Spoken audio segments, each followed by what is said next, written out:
बिस्मिल्लाहिर्रहमानिर्रहीम अस्सलामु अलैकुम रहमतुल्लाह। ईरान ने अमेरिका इसराइल को पहले ही खबरदार कर दिया था कि ख़ामनाई को मारना या ख़ामनाई को शहीद करना इस मसले का हल नहीं है। अगर आप उसको समझते हैं कि मार के शहीद करके ईरान के अंदर आप रजीम चेंज ऑपरेशन कर देंगे तो ये पॉसिबल नहीं होगा। नई जो क़यादत सामने आई है, नई जो लीडरशिप सामने आई है, आयतुल्लाह ख़ामनाई की शहादत के बाद उसने अमेरिका के ख़िलाफ़, इसराइल के ख़िलाफ़ जिहाद का ऐलान कर दिया है। अब जिहाद होगा, अब उससे पीछे हटने का बिल्कुल भी कोई जवाब नहीं है। पहली जो बड़ी डेवलपमेंट ये हुई है। नंबर 2, इस वक्त ईरान के मतलब कहा जा रहा है कि वो आइसोलेशन में है, तन्हा है। बिल्कुल ऐसा नहीं है। ईरान के साथ इस वक्त बड़ी बड़ी ताकतें मौजूद हैं। जिस तरीके से आज अमेरिका के साथ बरतानिया खड़ा है, यूरोपियन ताकतें खड़ी हैं, कनाडा, बल्कि उनकी आपस की लड़ाइयाँ सामने आ रही हैं, आपस में लड़ रहे हैं, मर रहे हैं एक दूसरे के खिलाफ। ट्रंप इस वक्त पागल हो चुका है, नेतन्याहू के ऊपर हमला हो चुका है, अंदर से ट्रंप के ऊपर बड़ा दबाव मौजूद है। तो ट्रंप इस सूरत हाल में फंस गया। आयतुल्लाह ख़ामनाई ने शहादत के ज़रिए से वो पैगाम दे दिया जो उनका मकसद था, वो उन्होंने हासिल कर लिया। बाकी जो लीडरशिप है उन्होंने आके जहाद का ऐलान कर दिया। और इस वक्त शुमाली कोरिया, नॉर्थ कोरिया, चीन, रूस मुकम्मल तौर पर ईरान के साथ खड़े हैं। अब जो पहली डेवलपमेंट हुई है, ये बहुत बड़ी डेवलपमेंट। देखिए, ईरान पीछे हटने को तैयार नहीं। ईरान की जानिब से जो हमले किए जा रहे हैं, ईरान जो इस वक्त अमेरिकी फ़ौजी अटों को निशाना बना रहा है, इसराइल को टारगेट कर रहा है, इसराइल के अंदर जो लीडरशिप मौजूद है उनको टारगेट कर रहा है। ईरान पीछे हटने के लिए तैयार नहीं। ईरान के ये जो ताबड़तोड़ किस्म के हमले हैं वो बड़े ही ख़तरनाक और खौफनाक हैं और इतने ज़बरदस्त किस्म के हैं कि अमेरिका को भी समझ नहीं आ रही है और इसराइल को भी समझ नहीं आ रही कि अब क्या किया जाए। ख़ामनाई जिनको शहीद किया गया, मार दिया गया, उसके बाद 2-3 बड़े नाम सामने आए। 2-3 जो बड़े नाम सामने आए, उन्होंने आके इतना ख़तरनाक ऐलान किया कि अमेरिका और इसराइल के ऊपर क़यामत बर्पा कर दी है, क़यामत। नई जो लीडरशिप सामने आई, उन्होंने तो फुल फ्लैज जिहाद का ऐलान कर दिया ईरान के अंदर।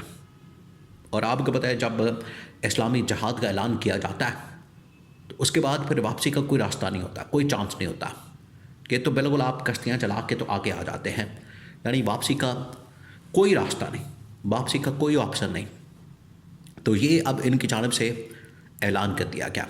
जो इस वक्त नई लीडरशिप, नई क़यादत, मिलिट्री कमांड, सिविल कमांड जो इस वक्त सामने आई है, उसने जिहाद का ऐलान कर दिया। जिहाद का मतलब क्या है?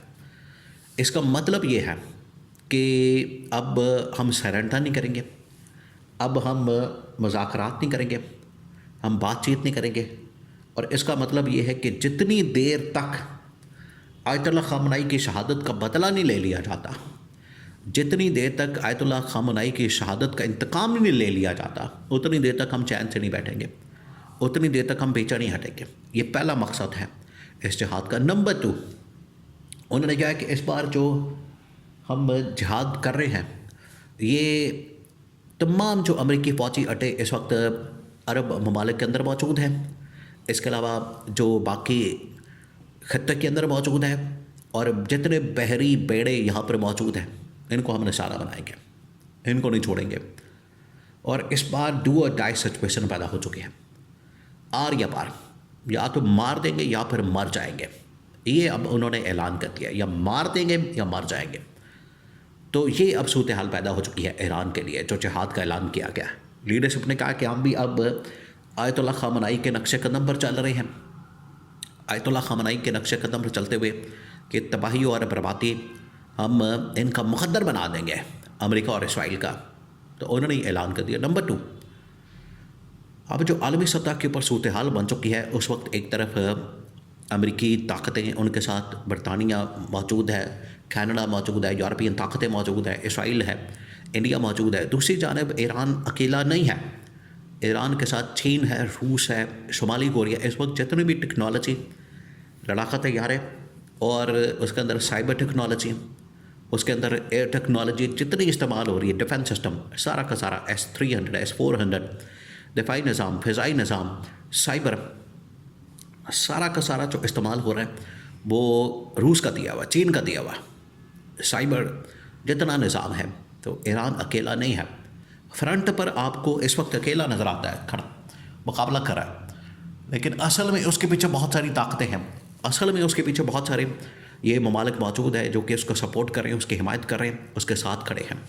तो ईरान अकेला नहीं, ऐसे में पाकिस्तान को खड़ा होना चाहिए था ईरान के साथ। ये बड़ी बदकिस्मती की बात है कि ईरान के साथ पाकिस्तान खड़ा नहीं हुआ, पाकिस्तान की इसकी हिमायत सामने नहीं आई।